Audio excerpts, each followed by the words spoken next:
Hello and welcome to another anime lore and theory video. I'm Shergok, your host, and today we are going to take a closer look at how the life of an average demon is in the world of Overlord under his own Overlord Einzelgone. But before we're going to take a closer look at any of this, let me quickly thank my Patreons for supporting this channel, as well as a thanks to all users of the YouTube thanks function for making one-time donations. And with that said, let's get to the topic at hand. The life of an average demon in a fantasy story is usually not that easy. While the great evil overlords and archdemons sit high and mighty atop the very own hierarchy, giving the orders, you yourself, you are just one of thousands of demonic creatures, and you are usually treated more poorly than not, and you are usually treated rather poorly. And you have to scrap together your loot, your spoils of war from the battlefield with a lot of effort, while your own master is often worse than the so-called hero in shining armor.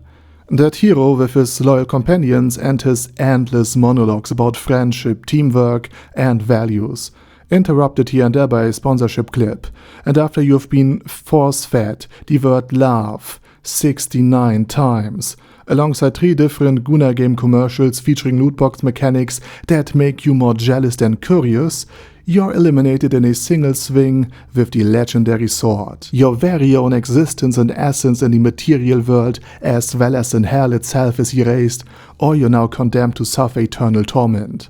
Such is the life in most fantasy stories. But not in Overlord. In the Great Tomb of Nazarick, there's something different going on. As part of the demonic forces of the 7th floor, even a simple demon's life is actually quite good. But with that said, let's start with the basics. The isekai hero in Overlord's new world is a young man, reborn as an orphan in the slums of the royal capital of Ties. And through hard work, dedication, and an unshakable moral code, he earns his way into the royal palace and eventually becomes the elite guard of the Golden Princess, Renna, his one true love. And together, just kidding.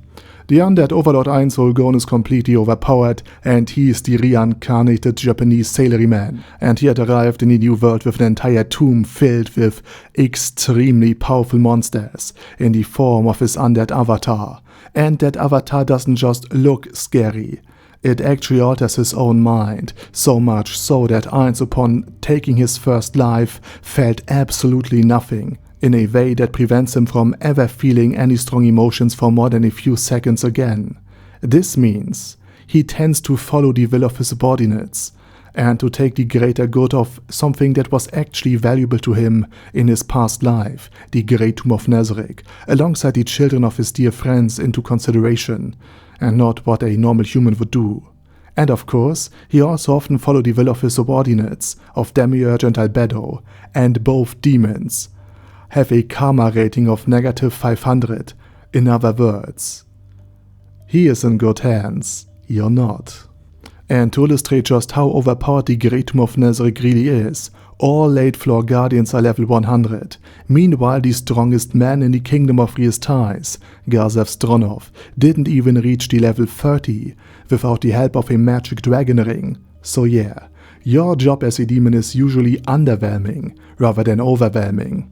In fact, Demiurge's summoned Evil Lord of Wrath was bored during the final battle against the Sovereign Relief Army of the Holy Kingdom.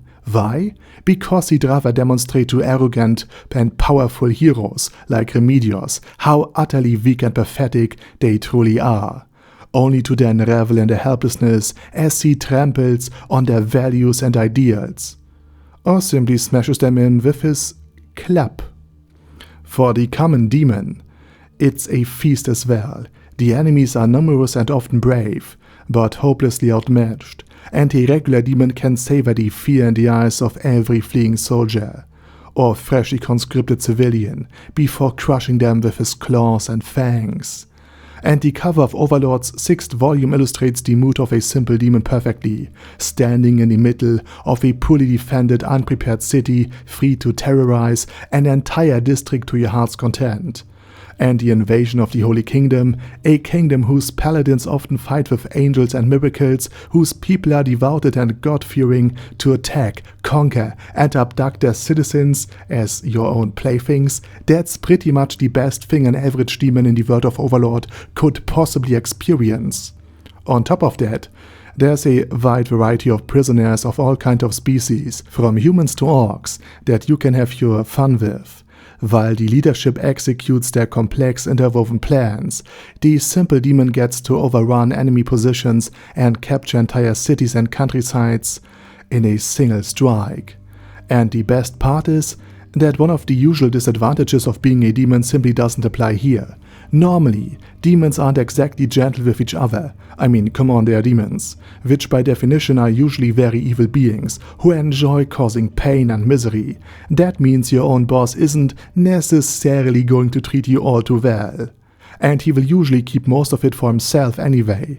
And of course, demons would probably rob each other whenever possible.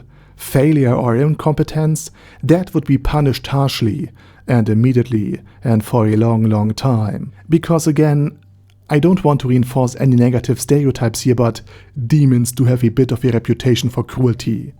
And of course, things like workers' rights, pension plans, health insurance or paid vacation days are not exactly at the top of most archdemons' agenda. But the Great Tomb of Nazarick actually solves these problems, actually offers already some kind and forms of this, because even though Nazarick can appear very brutal and merciless to the outside world, within its walls, the various beings are surprisingly supportive of each other.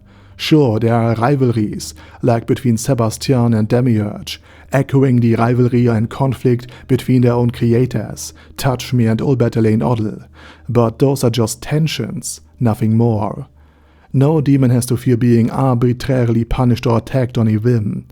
And if there's one dark overlord who cares about things like vacation days, leisure time, and mutual consideration, it's Einsulgon, who is right on the verge of introducing exactly those policies, against the resistance of his underlings. In fact, his bigger problem is that most of the time, let's call them the employees, are so eager to work for him that they treat vacation days as punishment. Eins had to practically force them to take time off. But it would be nice if other employers didn't automatically assume this kind of dedication from their own staff, but that's just an unrelated side note from an entirely different but no less cool world. What I mean is this: demons in Nazarick enjoy good working conditions, mutual solidarity, minimal workplace conflict, and strong security. And they only have to give their lives if it is absolutely necessary for a greater scheme or plan, which for summonable creatures or respawning beings is basically the equivalent of a temporary break.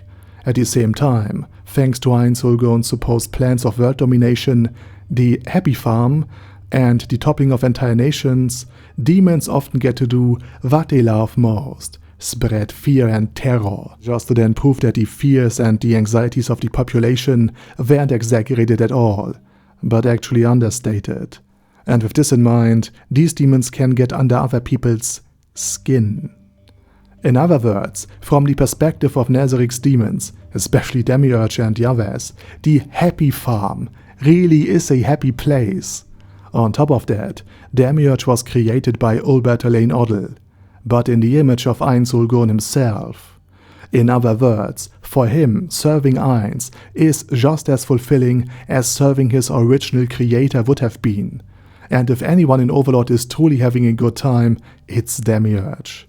Even in the face of humanity's so-called legendary heroes, the ones destined to ultimately defeat evil, Demiurge and his demons have nothing to fear, because time and time again it has been shown that the wrath of the righteous, the courage of the desperate, and the power of good amount to absolutely nothing. The story doesn't reward you with being blessed with some kind of hidden power just because you're on the good side. In the cold and harsh world of Overlord, only strength and ability matter. That noble knight who wanted to rescue the princess, that hero in shining armor who worked his way up from humble beginning, and now wielded the kingdom's legendary sword and a magic ring from an ancient dragon that is truly powerful. He not only lost the battle for his land and his princess, but he was also betrayed and manipulated by her the entire time, persuaded to go so far as to give up everything just to become a demon himself and continue to serve her. And again, Renner keeps him more as a dog than as an actual person. And just hear me out, okay? I would not be surprised at all if Climb's demon form turns out to be just a Cerberus-like being. And again, all of this means that for the average demon, the danger of being struck down by some mythical hero as just another evil minion among millions is practically zero. After all, the hero doesn't even realize he's being manipulated by the love of his own life, and has already switched sides. And so, life for a demon in Nazarick is actually pretty much perfect. The worst that could happen is if you fall in battle and then, just like any other summoned beings, you get revived. Or perhaps you're sacrificed for a higher summoning spell, and then revived again anyway. But you would also disappear after a certain period of time anyway, so it doesn't really matter.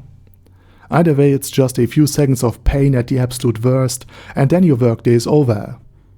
And that's on a bad day. I mean, the average workday is a constant struggle and pain 8 hours a day.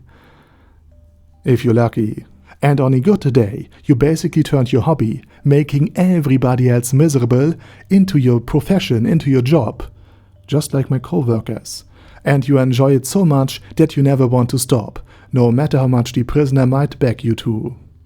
And the 7th floor, the home of most of Nazarick's simple and higher demons, may feel harsh and rough, and it gets everywhere, but it also seen as a boundless expression of love that their creator, Ulbertelain Oddle, had for them. The 7th floor also lies buried so deep within Nazarick and is so well fortified that no outside force could probably ever break into it, which in turn guarantees quite a comfortable life for the average demon. And with that said, now it's your turn. What is your opinion on the average life of the average demon in Nazarick, and what is yours? Let me know it down in the comment section. And while you type, I say thank you very much for watching, thanks to my Patreons for supporting this channel, and as usual, I say my special thanks to Ada Daddy Ada, ASK, Bad Guy Yee, Bad Burrito 316, Beezer, Ben C, Brandon S, Brandon D, Chrissy, Crowley 0221, Sia, Crystal Prime, Dead Slime, Death is Mercy, Deathless Dragonlord, Demon Xenomorph 1987, Devin Downen, Ding Dong, Din Pep, Dragonlord Placidus Saxophone, Duckwagon, Dunkler Krieger, Dystopia, Dystopia II, Enigmatic Unicorn, Feralchivan, Guy with That Head, Hector Marino, Hoss, Haster, Jacob G, Jana B, Jason, J. Morris, Chromius, Kyle R, Lee K. Long, Legendarius, Le Louche Britannia with a Mustache, Lexus Fox, Lord Nishikian Rai, Lord Touch Me, Loverazor, Merowek, Mr. Shoes, Mr. Tweaker, Michael R, Michael Y, Nope, Oh Hell No, Normal Toad, O'Kill, Overlord General Gasper, Paddy Pentum, Personage, Ruru, Primus 11, Rhinomere, Q&A Caracos P, Shergox's Daddy, Shadow Lightning Wolf, Shrine Keeper, Sir Axolotl, Super Tier Magic Batista Bomb, Supreme Cheese, Staris, Ted, Texas Deer, The Orc Warboss, Rocket Smasher, T.E. Wang, Vash Hawkeye, Vegito27, Venture Fanatic, Wilhelm, Xenokai, and Sonagon. Thanks guys. Anyway, have a nice day, and I hope to see you all again soon on my next video.